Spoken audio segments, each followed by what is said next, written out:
नमस्कार मित्रांनो, माय सपोर्ट या मराठी यूट्यूब चॅनलवर तुमचे सर्वांचे मनापासून स्वागत आहे। संपूर्ण महाराष्ट्रासाठी आताच्या क्षणाच्या सर्वात मोठ्या आणि महत्त्वाच्या ठळक बातम्या। राज्यात 10 धडाकेबाज निर्णय। आजपासून सर्वांना खुशखबर। 1 जानेवारी बुधवार। काही मिनिटांपूर्वीच्या या बातम्या आहेत। या संदर्भात सविस्तर माहिती या व्हिडिओत जाणून घेऊया। तत्पूर्वी तुम्ही माय सपोर्ट या मराठी यूट्यूब चॅनलवर नवीन असाल तर खाली दिलेल्या लाल रंगाच्या सबस्क्राइब बटनावर क्लिक करा आणि समोरील बेल आयकॉन क्लिक करा, जेणेकरून महाराष्ट्राच्या ताज्या बातम्या तुमच्यापर्यंत सर्वात आधी पोहोचतील। तर चला सविस्तर बातम्या जाणून घेऊया। तर बघा, पहिली सर्वात मोठी आणि महत्त्वाची बातमी। नववर्षाच्या आगमनाच्या पार्श्वभूमीवर जिल्ह्यात अवैध वाहतूक तसेच विक्री मोठ्या प्रमाणात होते। अशा घटनांना प्रतिबंध घालण्यासाठी राज्य उत्पादन शुल्क विभागामार्फत विशेष मोहीम राबविण्यात येत आहे।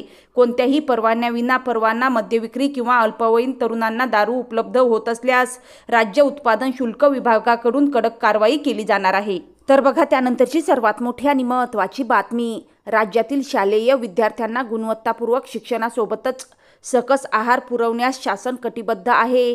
शिक्षण आणि आहार या दोन्हीची गुणवत्ता राखत विद्यार्थ्यांच्या सुरक्षेसंदर्भात नियमांचे काटेकोर पालन करण्याचे निर्देश शालेय शिक्षण मंत्री दादाजी भुसे यांनी दिले आहेत। मंत्रालयात पदभार स्वीकारल्यानंतर शालेय शिक्षण विभागाच्या कामकाजाचा आढावा मंत्री श्री दादाजी भुसे यांनी घेतला, त्यावेळी ते बोलत होते। तर बघा, त्यानंतरची सर्वात मोठी आणि महत्त्वाची बातमी। येत्या नव्या वर्षात सरकारकडून नवनवीन नियम लागू करण्यात येणार आहे। त्याचबरोबर सर्वसामान्यांच्या अतिशय जवळचा विषय म्हणजेच रेशन आणि रेशन कार्ड। केंद्र आणि राज्य सरकारने सर्वसामान्य कुटुंबियांसह गरीब प्रवर्गातील जनतेला मदत करण्यासाठी रेशन कार्डशी निगडित मेरा राशन 2.0 या नावाने एक ॲप्लिकेशन लॉन्च केले आहे।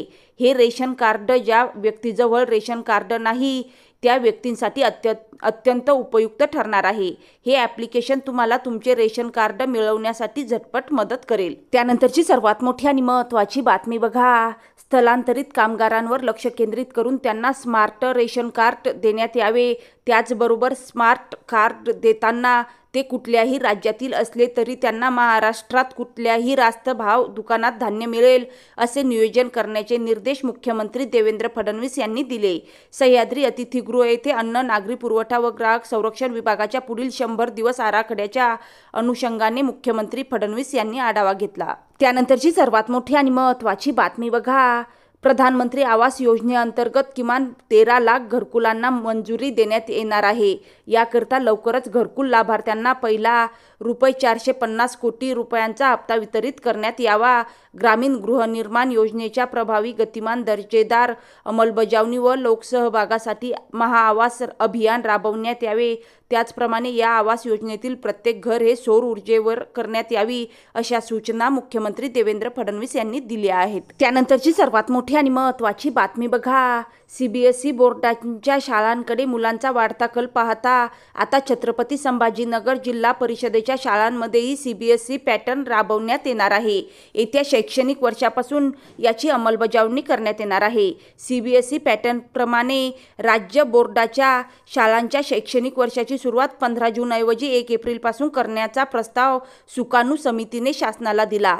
त्यानुसार विद्यार्थ्यांच्या सर्वांगीण विकासासाठी छत्रपती संभाजीनगर जिल्ह्यातील जिल्हा परिषदेच्या शाळांमध्ये इयत्ता पहिलीपासून CBSE पॅटर्न सुरू करण्यात येणार आहे। त्यानंतरची सर्वात मोठी आणि महत्त्वाची बातमी बघा।